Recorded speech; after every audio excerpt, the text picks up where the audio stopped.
close to the water, a fishing spider is patiently waiting for the right moment to strike, anchoring itself to the shore with a strong silken thread.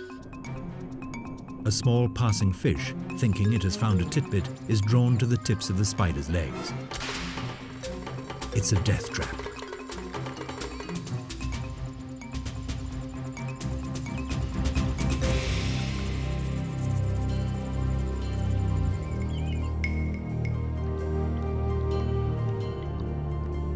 The venom the spider injects into its victim takes effect immediately. Within 15 minutes, the meal is devoured.